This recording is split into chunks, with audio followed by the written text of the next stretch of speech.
I was standing by the bar, nursing my whiskey, as the corporate party buzzed around me. The grand ballroom of the city's most luxurious hotel was filled with laughter, dim lights, and the occasional awkward dance move. I felt like an outsider, a spectator at someone else's celebration. My eyes scanned the room, eventually landing on Jessica. My wife, Jessica, looked amazing in her red dress. She was radiating confidence and charm and was the center of attention. Her life is usually loud and carefree, but tonight there was something different about her. I could see a sparkle in her eyes that wasn't meant for me. My chest tightened as I followed her gaze across the room. It landed on Brad, her colleague. They shared a glance and a secret smile. That kind of smile made my stomach churn. "Hey, Josh, you okay?"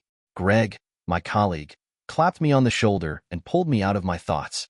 "Yeah, just tired." I lied and forced a smile. Greg nodded, distracted by the sight of Jessica and Brad. They were whispering. I couldn't help but notice how close they were to each other.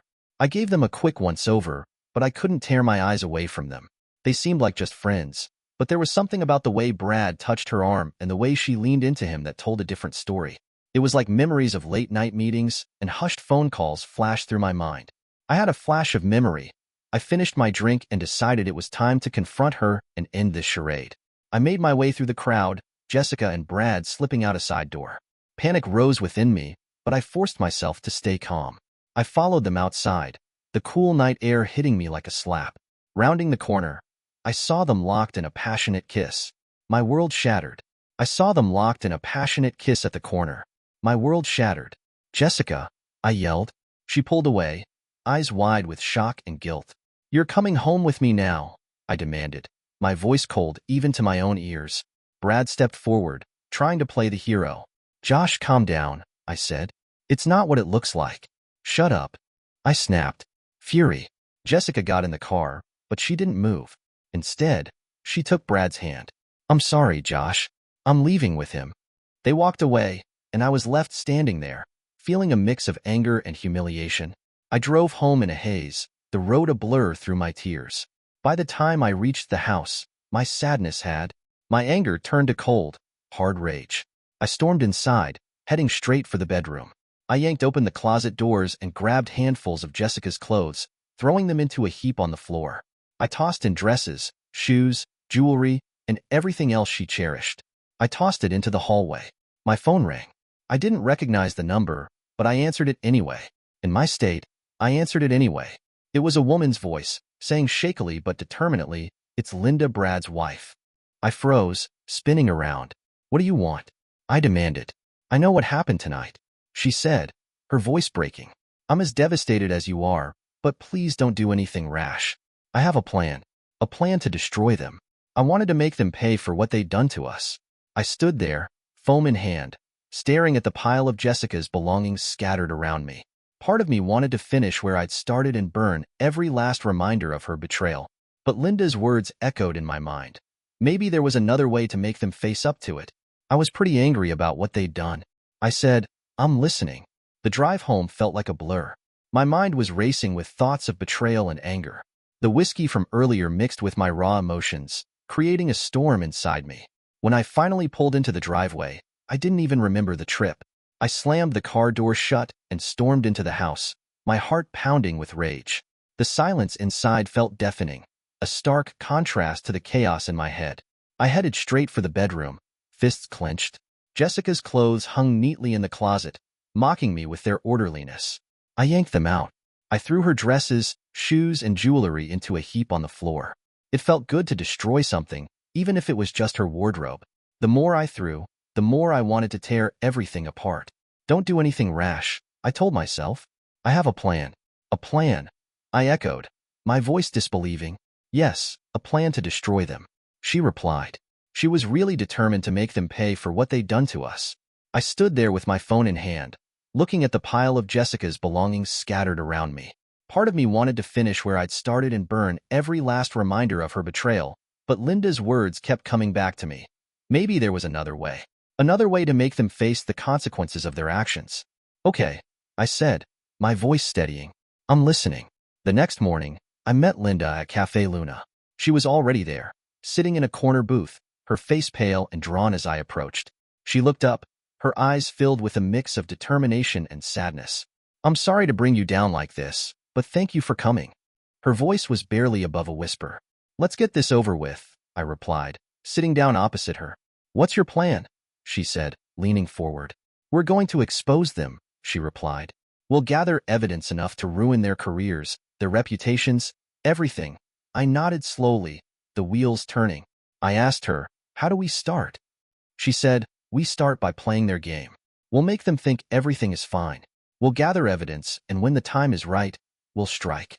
Over the next few days, Linda and I worked hard, gathering evidence. At first, it was mundane. We talked about work and dinner plans, but then the conversations took a darker turn. Jessica and Brad's affair was laid bare, with every detail revealed. Late one evening, my phone buzzed with a new message from Linda. "Meet me at the usual spot. Urgent." I grabbed my keys and headed out, my heart pounding when I arrived at the cafe. I got there to find Linda already there, looking worried. She told me that Brad was planning to take Jessica away on a trip. If they leave it, it'll be harder to keep tabs on them. "Do you have a plan?" I asked, my voice tense. Linda nodded and pulled out a folder from her bag. "We need to get into if we can access their messages. We'll have all the proof we need." "How do we do that?" I asked, sounding skeptical. "I have a friend, Nate, who's good with this kind of stuff. He can clone their phones, but we need to get close enough to them." She explained as we strategized the enormity of what we were about to do. We were stepping into dangerous territory, but there was no turning back now. We had to see this through for our own sanity. The next day, Linda and I executed our plan. I approached Brad at work and started a conversation about a new project. I distracted him while Linda slipped past and took his phone. The tension was palpable. It was pretty intense, but it worked. "Did it go well?" I asked Linda when we met in the elevator. She said it did, and she was smiling. Now we wait over the next few days. The messages started rolling in. At first, it was just mundane stuff, but soon the real dirt began to surface. Jessica and Brad not only were they cheating, but they were also plotting to undermine their colleagues at work. As we uncovered more and more evidence, it became clear that the conspiracy was much deeper than we first thought. Finally, we had enough evidence to confront them. The night of the gala arrived, and the tension was palpable. I dressed in my best suit, every detail meticulously planned. Linda and I arrived separately, trying to blend in with the crowd as the evening progressed. Jessica and Brad were the picture of blissful ignorance. I made my way to the stage, the folder of evidence tucked under my arm. The room hushed as I began to speak. "Ladies and gentlemen, I have something important to share." I began. Despite the chaos inside me tonight, I kept my voice steady as I brought to light the betrayal that goes beyond personal pain. It's about trust and how easily it can be shattered. I read aloud the messages, each word a nail in their coffin. Jessica's face turned white, and Brad's expression hardened into one of anger and fear. "This is just the beginning," I continued, my voice rising. "You've betrayed our trust, and now you'll face the consequences." The room erupted into chaos. People whispered and shouted, cameras flashed, and everyone tried to capture the moment. Jessica and Brad stood frozen, their world crumbling around them. Linda came up beside me. Her voice was strong and clear. She said, "They thought they could get away with it, but they were wrong. Security escorted them out." I felt a sense of vindication. It wasn't over yet, but this was a step towards justice. Linda and I had come too far to back down. We had to see this through. When I woke up the next morning, I felt the weight of the plan Linda and I had set in motion at the gala. It was just the beginning. Now we had to play the long game, gather more evidence, and ensure that Jessica and Brad faced the full extent of their actions. I met Linda at Cafe Luna again. She was already sitting in our usual spot, drinking coffee. As I came over, she looked up. Her eyes showed a mix of determination and exhaustion. "Good morning," I said, sliding into the booth opposite her. "Good morning," she replied. Her voice was steady. "We need to move quickly. Brad mentioned something about taking Jessica. If we leave now, it'll be harder to keep tabs on them."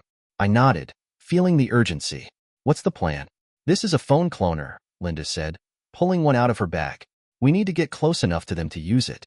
Once we clone their phones, we'll have access to all their messages and calls."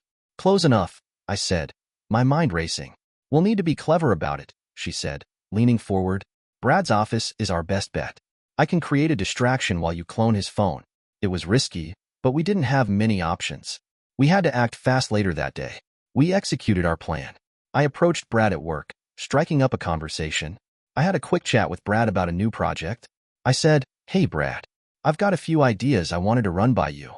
Brad glanced at his watch, then said, "Sure, come on in." I launched into my spiel about the project, positioning myself between him and the door. Linda got the chance to slip past without me noticing. My heart was pounding, but I kept my voice steady and pretended to be engrossed in the conversation. Linda texted me a few minutes later to say she was done. I wrapped up the conversation with Brad, and my nerves finally started to settle. "Thanks for your time, Brad. I'll follow up with you later." Josh replied, distracted. "Good ideas." I met Linda in the elevator. Her expression was triumphant. "We did it." She whispered, a sense of relief washing over us both. "Now what?" I asked, the adrenaline still pumping through my veins. "Now we wait," she replied. "The software will send us copies of their messages. It's only a matter of time before we have everything we need. It won't be long before we have everything we need over the next few days." At first, the messages were just mundane stuff, work plans, dinner reservations, and meaningless chatter. But then the conversations took a darker turn. Jessica and Brad's affair was laid bare, with every detail exposed. We discussed their late-night meetings, their plans to undermine colleagues at work, and even their dreams of running away together one evening. Linda and I met at the cafe again, looking over the latest batch of messages. Linda pointed to her laptop screen and said, "They're planning to embezzle funds from the company. They think no one will notice because they're covering their tracks through multiple accounts." I shook my head, feeling disbelief and anger. They've gone too far. This isn't just about their affair anymore. They're committing serious crimes. Linda said, "We need to gather more evidence." She was determined, her voice hardening. We needed to catch them in the act the next day. So, we came up with a plan to intercept their financial transactions. Linda's friend Nate, who had helped us clone the phones, was an expert in cybersecurity. He guided us through the process of tracking their movements and gathering concrete evidence as we pieced together the puzzle. The puzzle became clear. Jessica and Brad were not just cheating on us, they were betraying everyone around them. They were stealing from the company and manipulating their colleagues. Finally, we had enough evidence to confront them. This time, we had the full weight of the company behind us. Their actions showed us what happened the night the second gallo arrived. There was a lot of tension. I wore my best suit, and I'd planned every detail. Linda and I arrived separately, and we blended in with the crowd as the evening went on. Jessica and Brad seemed blissfully unaware. I made my way over to them. I walked up to the podium with the folder of evidence under my arm. The room fell silent as I began to speak. "Ladies and gentlemen, I have something important to share. Despite the chaos inside me tonight," I began, my voice steady. "Tonight, I bring to light a betrayal that goes beyond personal pain. It's about trust and how easily it can be broken." I was shattered. I read aloud the messages, each word a nail in their coffin. Jessica's face turned white. Brad's expression hardened into one of anger and fear. "This is just the beginning," I continued, my voice rising. "We have more, so much more. You've betrayed our trust, and now you'll face the consequences." The room erupted. People were whispering and shouting, and cameras were flashing as everyone tried to capture the moment Jessica and Brad stood frozen, their world crumbling around them. Linda stepped up beside me, her voice strong and clear. She said that they thought they could get away with it, but they were wrong, as security escorted them out. I felt a sense of vindication. It wasn't over yet, but this was a step towards justice. Linda and I had come too far to back down now. We had to see this through to the end. The night of the second gala had left a mark on everyone present. The shock waves from our revelations rippled through the company and our social media. I was still waiting for the game to end. There were still pieces to put together, and the final moves needed to be played. A few days later, I was sitting in my living room, the hum of the television providing a faint background noise. I was waiting for Linda's call. We had agreed to meet one last time till we went over everything we'd gathered. My phone buzzed. It was Josh. He said, "Linda, can you come over? We need to talk. Be there in 20 minutes." I grabbed my coat and headed out the door. When I got to Linda's house, she was waiting for me with a tired smile. "Come in," she said, stepping aside to let me pass. The living room was a mess of papers, laptops, and coffee cups. It looked like she hadn't slept in days. "Thanks for coming," she said, collapsing onto the couch. "We've got a lot to go through." I sat down across from her. The weight of the past few weeks was heavy on my shoulders. "What did you find?" she asked. I handed her a stack of papers. "This is everything." It was a mess of papers, laptops, and coffee cups. It looked like she hadn't slept in days. "Thanks for coming," Linda said, collapsing onto the couch. We've got a lot to go through. I sat down across from her. The weight of the past few weeks was heavy on my shoulders. What did you find? Linda handed me a stack of papers. This is everything. Bank statements, emails, text messages, it's all here. I flicked through the documents, my anger just beneath the surface. They really thought they could get away with this, didn't they? Yes, replied Linda, her voice tinged with bitterness. But we have everything we need to take them down. The company will see. We spent the next few hours going through the evidence, piecing together the final parts of the puzzle. It was painstaking work, but it was necessary as the clock ticked on. We knew the moment of truth was approaching. The next morning, we arranged a meeting with the company's board of directors. It was time for the big reveal. Linda and I arrived early to set up our presentation and make sure everything was in order. The room was filled with tension as the weight of what we were about to reveal hung heavily in the air. The board members filed in, their faces a mix of curiosity and concern. They knew something big was coming, but they had no idea just how deep the rabbit hole went. Thank you all for coming, I began in a steady voice. What we are about to share is of the utmost importance. It involves the actions of two of our colleagues, Jessica and Brad, and the impact their behavior has had on this. Company Linda took over. Her voice was clear and authoritative over the past few weeks. We've gathered evidence of an affair between Jessica and Brad. This isn't just about personal betrayal. It's about theft, manipulation, and betrayal on a professional level. We laid out the evidence piece by piece. The bank statements showed embezzlement. The emails plotted against colleagues. The text messages detailed their affair. The board members listened in stunned silence. The gravity of the situation sank in when we finished. The chairman of the board, Mr. Reynolds, spoke up. This is serious. It's beyond anything we imagined. It's external. The board members conferred quietly among themselves. The door to the room opened and Jessica and Brad were escorted in. They looked pale and their expressions were a mix of fear and defiance. Jessica and Brad, you are suspended from your duties effective immediately. There will be an investigation and you will be held accountable for your actions. Jessica burst into tears, her facade of confidence crumbling. Please let me explain. She pleaded, her voice shaking. There's nothing to explain. I said, my voice was firm. We've seen the messages on the bank statements. You've betrayed us all. Brad's face turned red with anger. This isn't over, he spat, glaring at me. You regret this? I doubt it. Linda replied, her voice steady. You brought this on yourselves. As security escorted them out, I felt a sense of, it was a significant step towards justice. Linda and I had come too far to back down now. We had to see this through to the end. When we finally left the boardroom, Linda turned to me, her expression softening. We did it, Josh. We really did it. Yeah, I replied, feeling the tension start to ease. But it's not over yet. We still have to deal with the fallout. We will, Linda said confidently. We'll get through this, as we parted ways.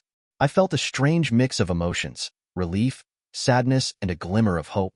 The road ahead was still uncertain, but for the first time in a long while, I felt like we were on the right path.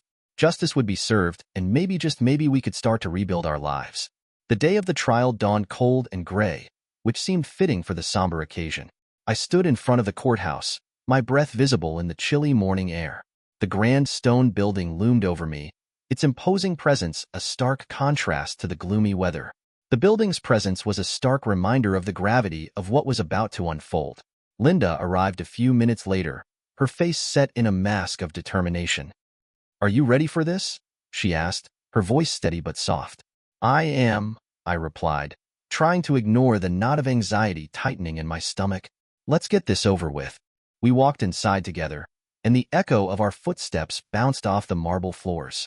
The courtroom was already filling up with people, colleagues, reporters, and curious onlookers. I spotted Greg, and the crowd gave me a supportive nod. I managed a weak smile in return. We took our seats near the front, waiting for the proceedings to begin. The atmosphere was electric as proceedings got underway. Everyone was whispering among themselves, and then the BFF called the court to order. The judge entered the room, his stern expression silencing the crowd. All rise. The bailiff announced the Honorable Judge Collins, presiding. Judge Collins took his seat, looking over the room with a critical eye. You may be seated, he said, his voice echoing in the hushed room. We're here today to address the charges brought against Jessica Martin and Brad Thompson. The charges include embezzlement, conspiracy, and breach of trust. The prosecution may begin. Linda and I exchanged a glance as the prosecuting attorney, Mr. Daniels, stood up. He was a tall man with a commanding presence, and his voice was clear and confident. "Your Honor, members of the jury," he began, "we're here to present evidence that Ms. Martin and Mr. Thompson not only engaged in a personal affair, but also conspired. It's clear from the evidence that he stole from his employer and manipulated his colleagues." He proceeded to lay out the case, presenting the evidence we have painstakingly gathered. Bank statements, emails, text messages, all meticulously organized. As each piece of evidence was displayed, I could see the reactions in the courtroom: shock, disbelief, anger. Jessica and Brad sat at the defense table, their expressions a mix of defiance and fear. Their attorney, Mr. Johnson, is a seasoned lawyer known for his tenacity. When it was his turn to speak, he didn't waste any time in trying to discredit the evidence. He wasted no time in trying to discredit the evidence, Your Honor. "Ladies and gentlemen of the jury," Mr. Johnson began by saying that the evidence presented by the prosecution is circumstantial at best. He said there is no direct proof that my clients intended to commit these crimes. He said they have been unfairly targeted and misunderstood. He called witnesses to support his claims, trying to paint Jessica and Brad as victims of a corporate witch hunt. But the more he spoke, the clearer it became that the evidence was overwhelming. During a recess, Linda and I stepped outside to get some fresh air. The trial was starting to take its toll. "How do you think it's going?" Linda asked, her breath visible in the cold air. "I think the evidence speaks for itself," I replied, "but you never know with these things. We just have to hope the jury sees the truth." We headed back inside and ran into Greg. "Hey, Josh," Linda greeted us. "He just wanted to say he's rooting for us. It's about time those two face the consequences." "Thanks, Greg," I said, feeling a bit of the tension ease.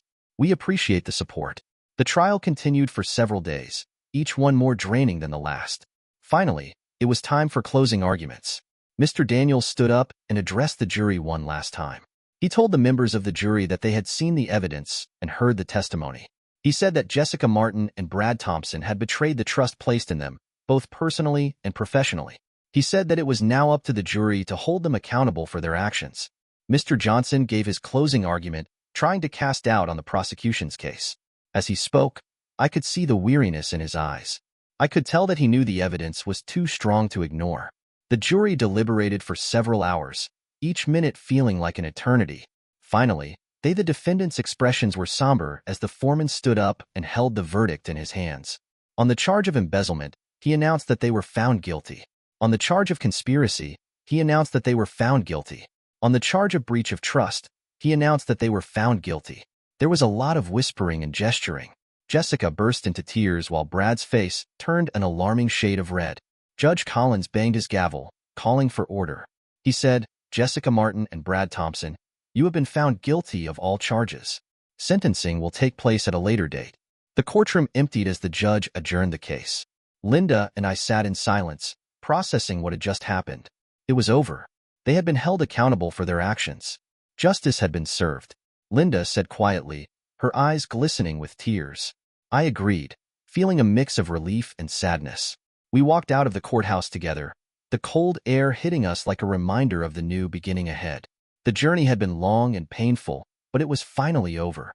We could start to heal, knowing that justice had been done. The weeks following the trial were a blur of emotions. I felt a sense of relief, sadness, and freedom wash over me. It was as if Jessica and Brad were facing the consequences of their actions, and while justice had been served, I knew I needed to find a way to move forward. One sunny morning, I found myself sitting in Café Luna, our usual meeting spot. The place had become a refuge during the chaos, and it seemed fitting to return now that the storm had passed.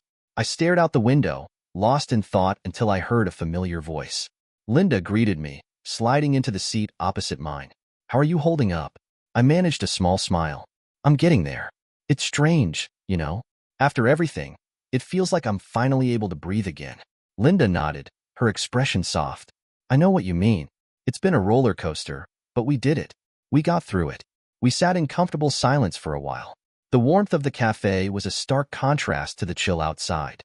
After a few minutes, Linda asked, "So, what's next for you?" Her eyes were filled with curiosity. "I've been thinking about that," I replied. "I need a fresh start away from all this." "Have you been looking at places up north near the mountains?" she asked. "Yes, I have," I answered. "It's a small town, but it's a good place to start. I think it could be good for me. Linda smiled, her eyes filled with genuine happiness. That sounds perfect. Josh, you deserve some peace after everything you've been through. What about you? I asked, genuinely curious. What are your plans? She shrugged, her face showing a thoughtful look. I've been considering something similar, maybe not the mountains, but a change of scenery. I need to find myself again, figure out who I am outside of all this drama. We spent the next hour talking about our dreams and plans. The weight of the past slowly lifted with each word. It was the first time, after a long time when I felt optimistic about the future. A few days later I found myself packing up my house. The process was both cathartic and bittersweet. Each item I placed in a box was a reminder of a life I was leaving behind, but it was also a step towards something new and better. I taped up the last box. My phone rang. It was Greg. Hey Josh, he said. I just wanted to wish you all the best. Thanks. I appreciate it, I replied. It's time for a fresh start. Absolutely, he agreed. Just wanted to let you know that if you ever need anything, you know where to find me. Don't hesitate to give us a call. We're still friends, no matter where you are. Thanks, Greg. That means a lot. I felt a warmth spread through me. I'll keep in touch. The next morning, I loaded up the moving truck and took one last look at the house. It was strange to think that this chapter of my life was coming to an end. I knew it was for the best as I drove away from the city, the roads and rolling hills opening up before me. The sense of freedom grew with each mile, the weight of the past falling away. By the time I reached the small town nestled near the mountains, I felt lighter than I had in years. The first few days were spent unpacking boxes and getting to know my neighbors. The pace of life was slower here, and it was a lot more peaceful. It was exactly what I needed. One evening, as I sat on my porch watching the sunset, my phone buzzed with a message. It was from Linda. She just wanted to let me know that she'd found a place by the coast. It was beautiful there, and she was happy. I replied that it was great, and I hoped she was doing well. I smiled as I typed a quick reply. Then I put my phone away. I took a deep breath, feeling the sense of contentment settle over me. The future was uncertain. Just wanted to let you know that I found a place by the coast. It's beautiful here. Hope you're doing well. I smiled as I typed a quick reply. That's great, Linda. I'm happy for you. Let's catch up soon. As I put my phone away, I took a deep breath, feeling the sense of contentment settle over me. The future was uncertain, but for the first time in a long while, it didn't scare me. I was ready for whatever came next. The days turned into weeks, and the small town quickly began to feel like home. I started volunteering at a local community center, helping out with various projects and meeting new people. It was rewarding, and it gave me a sense of purpose. One afternoon, as I was painting a mural with some of the local kids, a woman approached me. Hi, you must be Josh, she said, extending her hand. I'm Emily. I run the community center. Nice to meet you, Emily, I replied, shaking her hand. I've heard a lot about you. It's good to meet you. I hope, she said with a laugh. I just wanted to thank you for all your help. The kids love having you around. It's my pleasure, I said, feeling a genuine warmth in her words. This place has been a lifesaver for me. As we talked, I realized that I was starting to build a new life here. It wasn't just about escaping the past anymore. I wasn't just trying to escape the past anymore. I was trying to create a future I could be proud of. The seasons change, and with each passing day, the pain of the past faded a little more. I still had my moments of doubt, but they were becoming less frequent. I was healing slowly but surely. One evening, as I sat on my porch watching the sunset, my phone buzzed with a message from Linda. I was on the porch watching the sunset when my phone buzzed with a message from Linda. She said, Hey Josh, just wanted to let you know I'm doing great. I started a new job and things are finally looking up. How about you? I smiled and replied, That's wonderful, Linda. I'm doing really well too. I've found a sense of peace here. Let's plan a visit soon. As soon as I put my phone away, I took a deep breath, feeling a sense of contentment settle over me. The journey had been long and painful, but it had led me to this moment, a new beginning, full of hope and possibility. For the first time in a long while, I felt truly at peace.